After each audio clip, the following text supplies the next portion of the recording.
இப்போ என்ன பண்ணியிருக்கோம், கராத்தே ஃப்ரைஸோ இல்லை கும்ஃபு ஃப்ரைஸோ நீங்கள் வைக்கிறது தான் பேர். ஸ்பைஸியாக இருக்கும், உள்ளே வெஜிடபிள் போட்டு மிக்ஸ் பண்ணியிருக்கோம். இதுக்கு மேலே என்ன veg lollipop, chicken lollipop, mutton lollipop, fish lollipop, என்ன வேணாலும் வைக்கலாம். எப்படி தம்பி பேர் வைப்பீங்க இதுக்கு? சிக்கன் லாலிபப் ஃப்ரைஸ் இல்லை கடையோட ஸ்பெஷாலிட்டி போட்டு ஃப்ரைஸ் வைங்க. இதுக்கு மேலே வந்து ஒரு மேனிஸ் வந்து நம்ம போட்டால் பார்க்க இன்னும் எடுப்பாக இருக்கும். இதெல்லாம் கடையில் ஃபோட்டோ போட்டால் தான் ஊடும். ஃபோட்டோ போடாமல் என்னென்ன டபுள் ஃப்ரைஸ் என்னென்னு தெரியாது.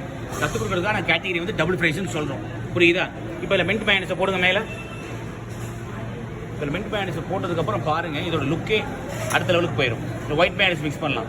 ஒயிட் மேனிஸோட என்ன பண்ணலாம், ஒரு லைன் வந்து ஒயிட் மேனிஸ் போட்டுட்டு ஒரு லைன் வந்து நீங்கள் டொமேட்டோ கெச்சப் போட்டுக்கலாம். ஓகேவா? இது ரிப்பன் மாதிரி போடணும். இப்போ நாங்கள் பைப்பி மேக் யூஸ் பண்ணுறோம், நீங்கள் வந்து ஸ்க்வீஸரே யூஸ் பண்ணிக்கலாம். பைப்பி மேக் யூஸ் பண்ணும்போது ரொம்ப தின்னாக வரும். பார்க்க அழகாக இருக்கா? எப்படி இருக்குது?